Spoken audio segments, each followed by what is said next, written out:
Peanut butter and jelly sandwiches were the punishment meal in prison. Like when they went on lockdown because of stabbing, everybody who's got like sack lunches. They didn't because the prisoners cooked the food, but now everybody's on lockdown. Nobody to cook the food. So they hauled up a bunch of us from the low security prison to the medium security prison to make peanut butter and jelly sandwiches for like 700 inmates or something like that. That's not a bad you did that? Meal. I got out of that. I was selected to do that. Did you put a little knife in the sandwich bag so they could cut their own crust off? Yeah, I didn't want to make peanut butter and jelly sandwiches for a bunch of killers. I didn't want any part of that job. I didn't seem fun. Medium security has killers? Yeah. It does. Okay. Yeah. And killings, more importantly, like in there. Like so the reason they were on lockdown was someone got stabbed. I don't know if it was to death, but they had to be like, they didn't fix it in the infirmary. They had to take him to a hospital. He got stabbed up over like a bag of potato chips, they said. Like I don't know if somebody owed the other guy a bag of chips, like a borrowing off somebody's commissary, wasn't paid back, disrespected, and they fucked him up.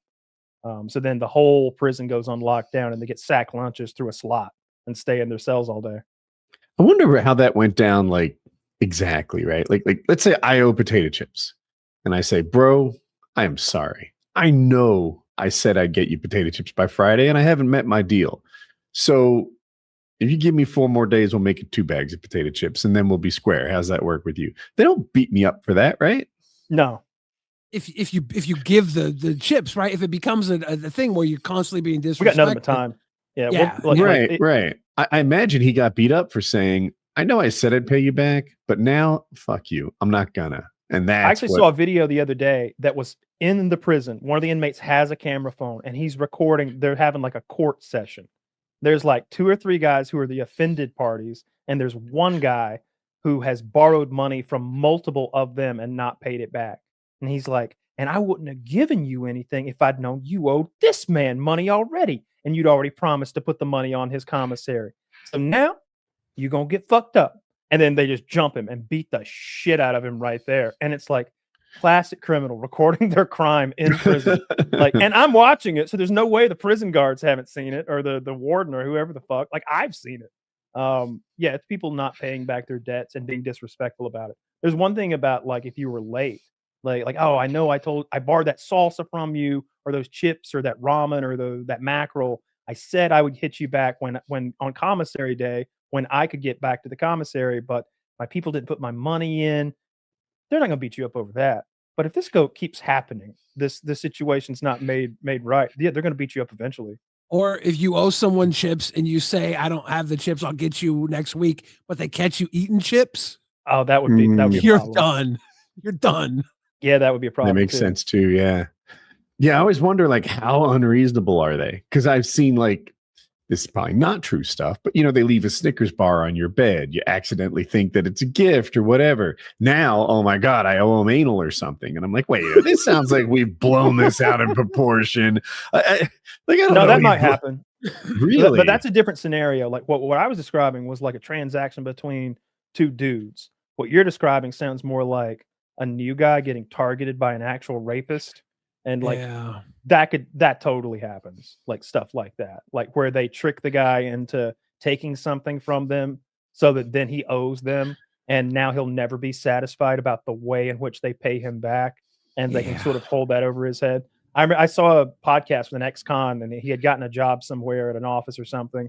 And the lady's going out to get sandwiches. And she's like, I'm going to Jimmy John's. You want a sandwich? And he's like, I got my sack lunch from the shelter they make me live at. And I'm like, no.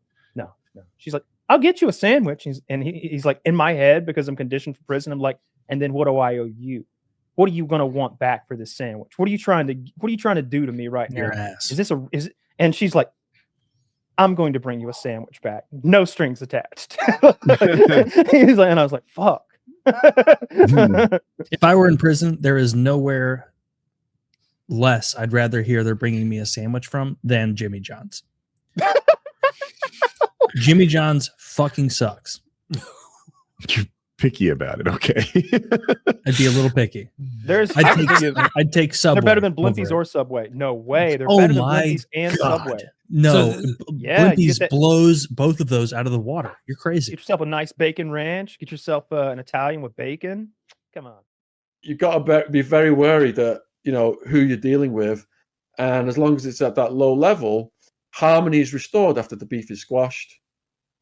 When they take two people in the cell under the stairs and say, work it out, do they ever talk it out? Like, oh, I didn't say Chomo, I said Chromo. I thought you had Down syndrome. And they all laugh it off and move on. Do they ever talk it out? You know what? Tony said he has used humor to diffuse many a potentially violent situation. But talking it out is more on the female side. In the men's side, they're fast to the fists. You see a guy, he'll be walking down the corridor, he'll look at a guy say, what are you looking at? He'll say nothing. You calling me nothing. Bam, bam, bam. It's on just like that. It's like a powder keg of stress, especially for the guys who are unsentenced. So being unsentenced is more stressful because you don't know what's going to happen to you, and you're looking to take that stress out on somebody. I asked you what the strategy was, right? For a guy who's not, Herculean. It sounds like losing is it. Like if I go in there, I can't beat up these guys. Just go in, show heart. I hope they accept that. It sounds the toughest guys have the highest mortality. Look at Nick. He was proud of winning all these fights. The more fights you win, the more challenges you get. Everybody wants to make their name off the toughest guy in the building. So eventually you're going to come a cropper. My strategy was, I've done prison survival advice videos, and one of them is titled Make Alliances with the Right People. I had Wildman going in. I had two Tonys later on. Okay. Why did that guy torture? You mentioned it was mostly drug dealers, but it wasn't all drug dealers. It sounded like he had a method or like a motive. Oh, he loved it. He loved it. So he was. I guess everyone needs a hobby. Okay. He was going to court one day, and he was in a holding cell, and there was a suspected Chomo. So he held a kangaroo court with him as the judge, and it was decided to stab the Chomo, tie him up and stab him, which he did. And then he put a knife into the eyeball of the Chomo. He didn't gouge his eye out. He just put it to the eyeball of the Chomo like he was going to take the eyeball out. And he told everybody in there, if any of you snitch on what I've done, I will find you, or someone in the prison system will find you. We'll fucking take your eyeballs out. We'll fucking eat them. Jesus. So that was just kind of his. Some people like to read. Some people like TV shows. Some people like exercise, and he liked breaking people's knees with ball peen hammers and threatening to gouge your eye out. Oh, yeah. And the day he got arrested, it was headline news. They had like a tank on the street, and they had like helicopters over the house. And in the end, it looked like he was going to go down in a shootout. But in the end, one of his female friends came forward and helped the negotiator get him out. He was full on hardcore. Were the different gangs, like you said, like it's all about business at the end of the day. They want to keep making their money. They want to keep getting their drugs. But was there almost like a hierarchy, like among the non-gang related prisoners, where it's like, oh, okay, thank goodness the Italians took power from the Aryans. They all suck, but at least the Aryans, they were way more brutal. Or the Hispanic gang's in charge right now. I really hope that the black or whatever gang takes power because they're being so brutal. Or was it all like mutually assured destruction? The Hispanics cut a guy's head off, and so then the Italians and the Aryans do it, and then the blacks have to show they have to do it too. Like just constantly one-upping each other. Or what was that dynamic? Okay, the reason that everybody's prison stories are different. Some people will call other people out and say, it's not like that. That rule isn't right. People don't behave like that. Well, the reason that everybody's prison stories are different is because every prison yard has different prisoners, different guards. There's different rules depending upon who the leader is. For example, I was in one building where every night there was like a fellatio show.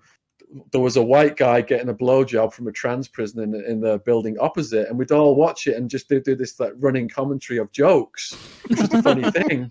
But when that head of the whites got moved out of the building and a new head of the whites came in, they sent word to the opposite building saying that white guy getting the blowjob was going to get attacked the very next day unless it stopped immediately. So it depends upon the characters who are in charge, and that's constantly changing. That makes sense. So I watch another YouTuber. What's Wes's last name? Is it Watson? Watson. Wes Watson, yeah. Yeah. And he takes a lot of pride in the fact that he was a shot caller. He was in charge. But hypothetical Woody doesn't want to be a shot caller. That's a lot of attention. And I don't think shot callers have a really great track record of an easy time, right? At some point, someone... Is it good to be the shot caller? It seems like a bad strategy. If you're a big, tough guy and you can handle yourself, there are perks. And respect to Wes Watson, he's blown up on YouTube. He's doing really good. My co-defendant, Wildman, loves watching his videos. Every time I go to his house, he's got a Wes Watson video on. I think they're going to end up doing a Skype. I'm training Wildman right now in Skypes. He's not quite there yet. So Wildman arrives at a prison. He's just been sentenced. And they come up to him and they say, "What are your charges?" And he says, "I've had a long day. I'm going to sleep." And they're saying, "No, you don't understand who we are. You need to tell us what your charges are." So he knocks the guy out and he goes to sleep. I'm going to go with assault. They say to him, "You shouldn't have done that. We're going to find out who you are." And Wildman's like, "Okay, find out who I am."